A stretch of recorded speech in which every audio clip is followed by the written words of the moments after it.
नमस्कार शेतकरी मित्रांनो.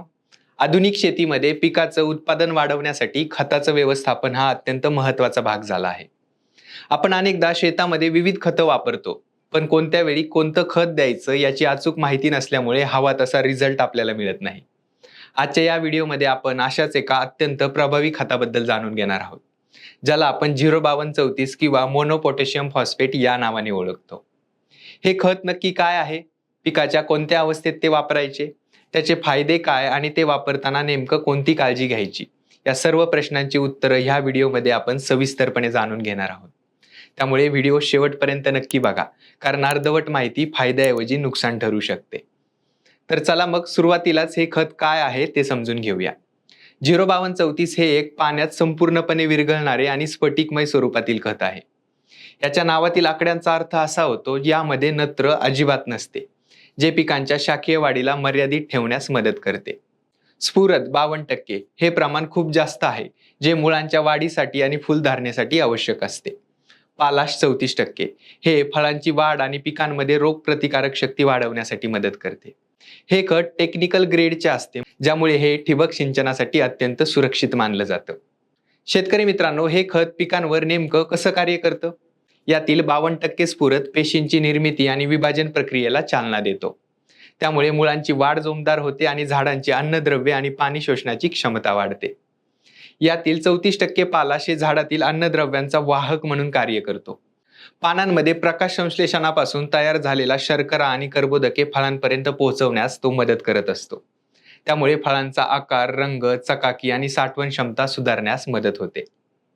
या खताचा आणखी एक मोठा फायदा म्हणजे याचा सॉल्ट इंडेक्स खूप कमी आहे, अंदाजे 8.4.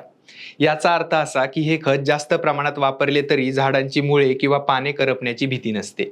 हे सौम्य आम्लधर्मीय असल्याने चोपण किंवा क्षारयुक्त जमिनींसाठी हे अत्यंत फायदेशीर ठरते. आता वळूया सर्वात महत्त्वाच्या मुद्द्याकडे, याचा वापर कसा करावा. 05234 चा वापर आपण 3 प्रकारे करू शकतो. पानांवरील फवारणी म्हणजेच फॉलियर स्प्रे. जर तुम्हाला रिझल्ट लवकर हवा असतील तर ही फवारणी सर्वोत्तम ठरू शकते. याचे प्रमाण 3 ते 5 ग्रॅम प्रति लिटर पाणी याप्रमाणे ठेवावे. ठिबकद्वारे द्यायचे असल्यास 3 ते 5 किलो प्रति एकर या प्रमाणात तुमच्या जमिनीच्या प्रकारानुसार तुम्ही देऊ शकता. तिसरं म्हणजे आळवणी. रोप लागवडीनंतर मुळांच्या विकासासाठी 5 ग्रॅम प्रति लिटर पाणी याप्रमाणे तुम्ही आळवणी करून देऊ शकता. एक गोष्ट लक्षात ठेवायची शेतकरी मित्रांनो, फवारणी नेहमी सकाळी 10च्या पूर्वी किंवा संध्याकाळी 5 नंतर करावी. कडक उन्हात फवारणी टाळावी, जेणेकरून पानांना इजा होणार नाही. शेतकरी मित्रांनो, आता पाहूया हे खत कोणत्या पिकात कधी वापरायचे. कांदा लागवडीनंतर साधारण 70 ते 75 दिवसांनी, जेव्हा कांदा पोसण्याची अवस्था असते, तेव्हा 05234 चा वापर करावा. त्यामुळे पात अतिरिक्त जाड न होता कांदा मोठा होण्यास मदत होते. मिरचीमध्ये फुलधारणा वाढीसाठी आणि प्रत्येक तोडणीनंतर झाडाला पुन्हा ताकद देण्यासाठी याचा वापर करावा.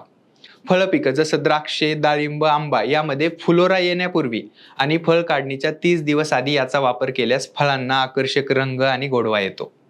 सोयाबीन आणि कापसामध्ये फुलोरा लागताना किंवा बोंडे भरण्याच्या काळात याची फवारणी केल्यास शेंगांची संख्या आणि बोंडांचं वजन वाढतं. शेतकरी मित्रांनो, एक महत्त्वाची गोष्ट लक्षात ठेवा. 05234 हे खत वापरताना ते इतर रसायनांसोबत मिसळताना काही काळजी तुम्हाला घ्यायची. हे खत कॅल्शियम नायट्रेट सोबत कधीही थेट मिसळू नका. जर तुम्ही हे एकत्र मिसळलं तर पांढरा साका तयार होईल, जो तुमच्या ठिबकच्या नळ्या किंवा नोझल जाम करू शकतो. आणि जर ही दोन्ही खतं तुम्हाला एकत्र द्यायची असतील तर ती वेगवेगळ्या वेळी द्या आणि स्वतंत्र टाक्यांचा वापर करा. कोणतीही नवीन मिश्रण तयार करण्यापूर्वी एक लहान बरणी, छोटीशी जार टेस्ट करायला मात्र विसरू नका. शेतकरी मित्रांनो, 05234 हे खत पिकाच्या उत्पादनात आणि गुणवत्तेत वाढ करण्यासाठी एक मास्टर टूल आहे. योग्य वेळी आणि योग्य प्रमाणात याचा वापर केल्यास तुमचा खर्च कमी होऊन नफा नक्कीच वाढेल. तुम्हाला ही माहिती कशी वाटली आम्हाला कमेंटमध्ये नक्की सांगा.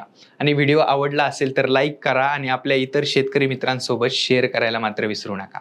आणि अशा शेती माहितीसाठी आपल्या चॅनलला आजच सबस्क्राईब करा.